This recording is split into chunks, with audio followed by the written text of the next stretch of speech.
In this video, we will take one more example of displacement of fringes in the YDS experiment. So, what we are going to do that this time we will place glass slab in front of both the slits.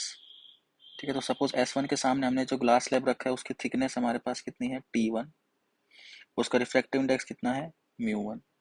Similarly हमने एक glass slab S2 के आगे भी रख दिया जिसकी thickness हमारे पास कितनी है T2 और रिफ्रैक्टिव इंडेक्स कितना है μ2। अब हम देखना चाहते हैं कि इंटरफेरेंस पैटर्न किधर की तरफ शिफ्ट होगा। ठीक है, सो हम देखो इसको कैसे समझने की कोशिश करते हैं।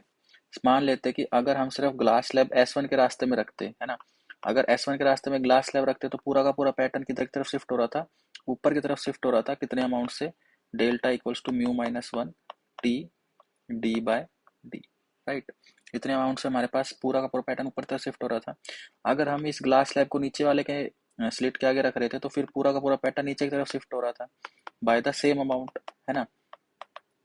तो अगर हम दोनों स्लिट के आगे अगर हम ग्लास स्लैब रख देंगे तो फिर क्या होगा, both the both the slits will try या फिर both the glass slabs will try to shift the pattern toward their side, है ना। तो हम बोल सकते हैं कि जो हमारे पास ये वाला जो ग्लास स्लैब है ये इसको किधर की तरफ शिफ्ट करने की कोशिश करेगा, पूरे के पूरे पैटर्न को ऊपर की तरफ शिफ्ट करने की कोशिश करेगा by amount delta one equals to mu one minus one t one into d by d. ठीक है, और जो ये वाला जो ग्लास स्लैब है पूरे के पूरे पैटर्न को किधर की तरफ शिफ्ट करने की कोशिश करेगा, in the downward direction. So delta two will be equals to mu two minus one times t two into d by d. तो अगर हम बात करें टोटल हमारे पास शिफ्टिंग कितनी होगी, है ना, नेट शिफ्टिंग विल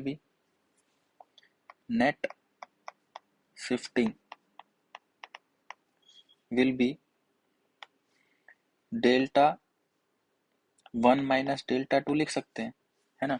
हमारे पास जो टोटल शिफ्टिंग होगी वो कितनी होगी, delta one minus delta to, मतलब ऊपर कितना शिफ्ट हुआ और नीचे कितना शिफ्ट हुआ दोनों को सेपरेट कर देंगे तो हमें क्या मिल जाएगा, टोटल शिफ्टिंग। ठीक है, इसकी जो वैल्यू होगी वो कैसे कैलकुलेट करोगे, डेल्टा वन और डेल्टा टू की क्या रख दो, वैल्यू रख दो। सो डेल्टा वन हमारे पास कितना है, it is mu one minus one times t one d by d minus mu two minus one times t two d bye.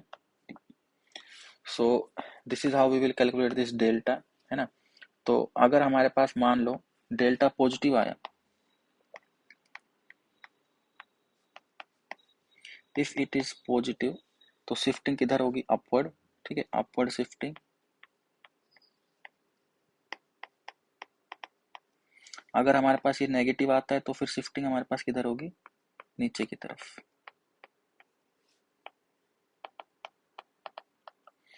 ठीक है, सो अगर बात करें कि that what will be the position of bright fringes and dark fringes in this case, so we can write that position of bright fringes will be given by yn equals to, देखो position of bright fringe का formula क्या होता है, n lambda d by d होता है। अगर हमारे पास कोई भी ग्लास स्लैब नहीं होता तो फॉर्मूला कितना होता, n lambda d by d. But क्योंकि ग्लास स्लैब को इंट्रोड्यूस करने से पूरा का पूरा पैटर्न किधर शिफ्ट हो सकता है, ऊपर भी शिफ्ट हो सकता है फिर नीचे भी शिफ्ट हो सकता है।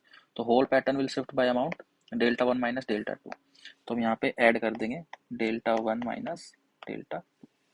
सो this will give the position of the bright fringes. Okay, ऊपर की तरफ शिफ्ट होगा नीचे की तरफ शिफ्ट होगा, that will depend on the sign of delta one minus delta two. Okay, similarly for position of dark fringes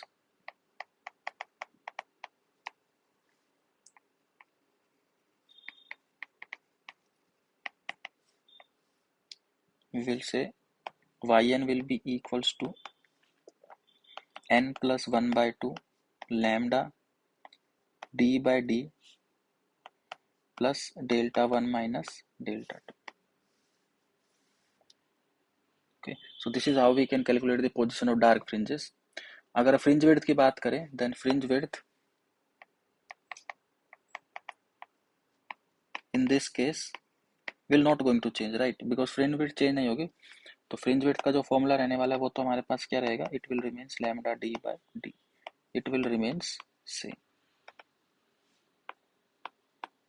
because whole pattern will shift by the same amount, so fringe width will remains constant. Okay, so I hope you understand. If you have any doubt, you can ask in the comment section. Okay, if you find this video helpful, then you can please like and subscribe the channel. Thank you.